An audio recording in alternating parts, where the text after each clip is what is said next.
Connaissez-vous l'expression côté cour, côté jardin? C'est une expression du théâtre. Entrée côté cour ou entrée côté jardin signifiait entrée d'un côté ou de l'autre de la scène. Mais savez-vous d'où vient cette expression étrange, côté cour, côté jardin? Pourquoi la cour, pourquoi le jardin?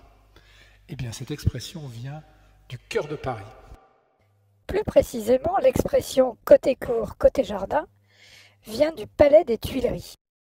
Un palais qui aujourd'hui a disparu et qui se trouvait à l'extrémité ouest du Louvre. Alors, pour comprendre l'expression côté cour, côté jardin, je vous propose une petite balade de ce côté-ci du Louvre. Nous allons partir de la pyramide du Louvre, bien visible, un bon point de repère pour tout le monde. Puis nous allons marcher en direction du carrousel du Louvre. Un petit coup d'œil sur le carrousel du Louvre, nous en reparlerons plus tard. Le carrousel du Louvre a été construit sous Napoléon Ier. Nous y reviendrons car le carrousel du Louvre n'a pas tout à fait la fonction qu'on l'imagine aujourd'hui. Aujourd'hui, on a tendance à penser que ce bâtiment a été construit dans l'axe des Champs-Élysées, du Jardin des Tuileries. Comme pour marquer cette merveilleuse perspective. Mais continuons notre promenade. Justement, nous n'allons pas prendre l'axe, nous n'allons pas filer vers les Tuileries par la grande allée centrale. Et oui, prenons la tangente. Filons sur le côté par la grande pelouse verte. D'ailleurs, 2 lignes de fuite vous y invitent. Ces haies de cyprès qui partent en biais ont une forme étrange. L'art taupierre, c'est-à-dire l'art qui consiste à tailler les buissons et les haies, leur a donné en fait une forme d'animaux préhistoriques. Regardez leurs belles croupes rondes. Malheureusement, les croupes sont un peu mitées. Pas simple de faire pousser les haies comme on le souhaiterait. Et puis soyons clairs, ces haies, ce n'est pas forcément ce que les Parisiens préfèrent.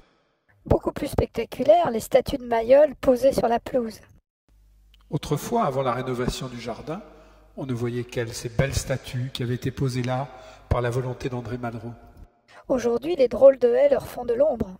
Bon, passons. Laissons-nous inviter à la balade par les statues de Mayol, toujours aussi jolies. Avançons sur la pelouse. Mais oui, chers amis, laissez-vous tenter. On peut marcher sur cette belle pelouse verte. Profitons-en, marchons le long de la haie.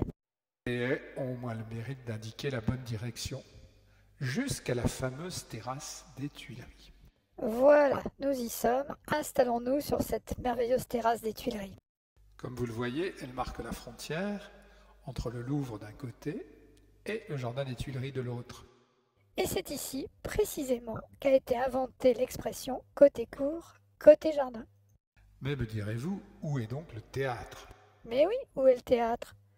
Puisque l'expression côté cour, côté jardin vient du théâtre. Il va falloir, mes petits amis, faire preuve d'un peu d'imagination, car non seulement il n'y a pas de théâtre, mais en plus nous sommes sur le lieu d'un palais, le palais des Tuileries, qui a totalement disparu. Disparu, envolé, calciné. Le palais des Tuileries a disparu dans un incendie. Il en reste le nom, les Tuileries, le nom d'un jardin, le nom d'une terrasse. Nous sommes sur la terrasse des Tuileries, là où précisément se dressait le palais des Tuileries. À l'origine, il s'agissait d'un joli palais Renaissance, construit par Catherine de Médicis. Catherine de Médicis, vous savez, l'épouse d'Henri II. Catherine, reine de France, mais aussi héritière de la famille toscane des Médicis, se fit donc construire ici un palais Renaissance. Quelle drôle d'idée, me direz-vous, de se faire construire un palais à proximité du château royal du Louvre. C'est là où précisément il faut faire un premier effort d'imagination. La reine Catherine s'est fait construire un magnifique palais Renaissance à la campagne.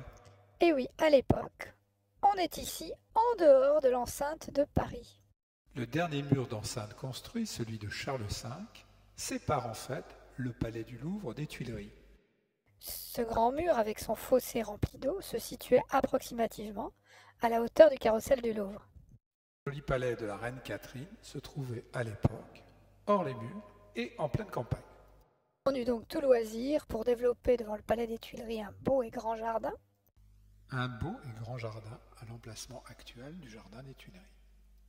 Donc une jolie position à la campagne, hors les murs, avec un beau jardin. Seulement voilà, la reine finit par ne pas se sentir très rassurée de vivre hors les murs. Elle préféra donc passer la fin de sa vie dans un bel hôtel particulier, l'hôtel de Soissons, qu'elle fit construire à l'emplacement actuel approximativement de la bourse de commerce. Finalement, la reine Catherine n'avait peut-être pas tort de se méfier. Ne sommes-nous pas ici plein ouest? L'Ouest, l'orientation par laquelle depuis des siècles arrive le péril anglais. Peur de l'invasion, funeste histoire. N'y eut-il pas un moment un Anglais sur le trône de France? Bref, de tout temps, on ressentait le besoin de mieux protéger cette partie. Finalement, sous le règne de Charles IX, on fit construire une nouvelle enceinte devant le jardin des Tuileries.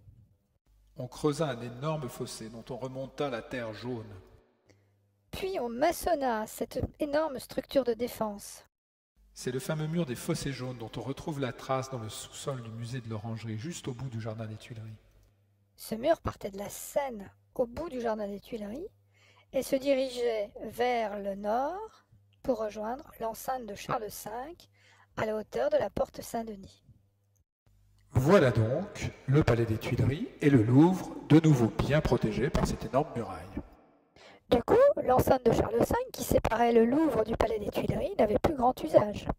Alors, Henri IV eut le grand dessein, la grande idée de rassembler le Louvre et le palais des Tuileries.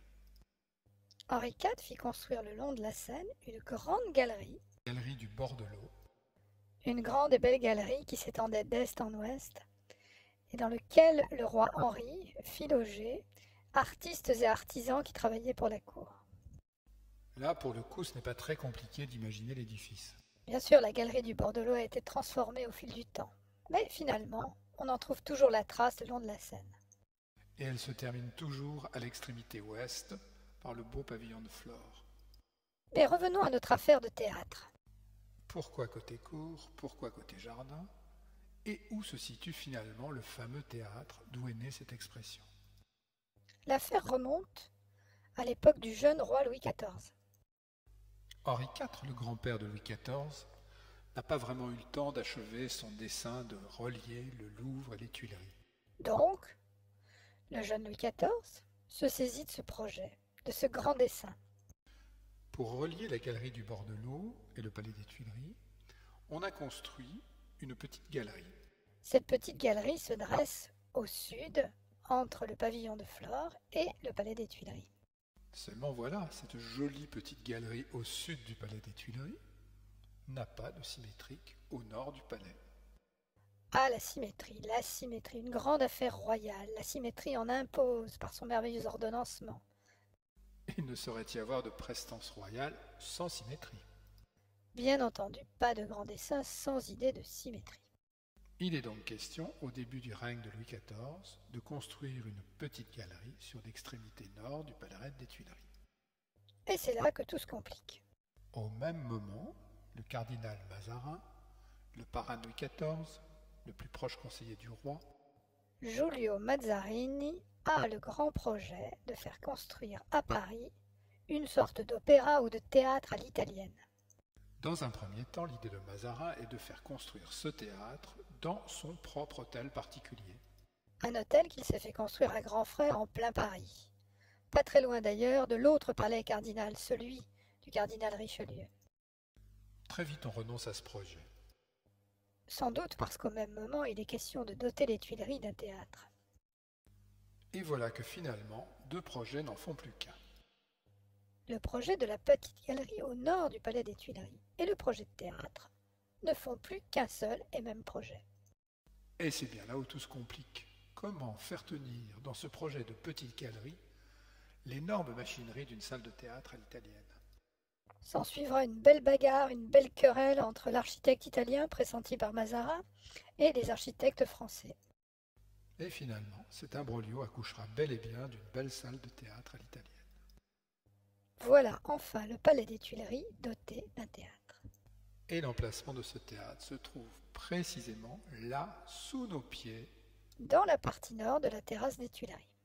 Et ce palais existera jusqu'en 1871, au moment du grand incendie qui a ravagé le palais des Tuileries. C'est ici, dans ce théâtre, à cet emplacement précis, que va naître l'expression « côté cour, côté jardin ».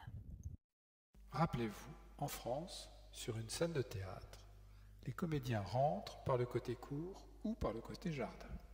Il y a même des pièces de théâtre dans lesquelles ces notations sont écrites. Entrée par le côté cour, entrée par le côté jardin. Mais quelle cour et quel jardin? Pour bien comprendre cette expression, il faut se souvenir que le théâtre des Tuileries est orienté vers le sud. Sa scène se trouve au sud de la salle, c'est-à-dire en direction du pavillon de Flore. Si vous vous tournez dans cette direction, Si vous vous tournez vers le pavillon de Flore, si vous regardez vers la Seine, vers le sud, alors le jardin des Tuileries se trouve sur votre droite. et la cour des Tuileries sur votre gauche. Bon, d'accord, chers amis, autant il est facile de voir le jardin des Tuileries, autant il est difficile de visualiser la cour des Tuileries.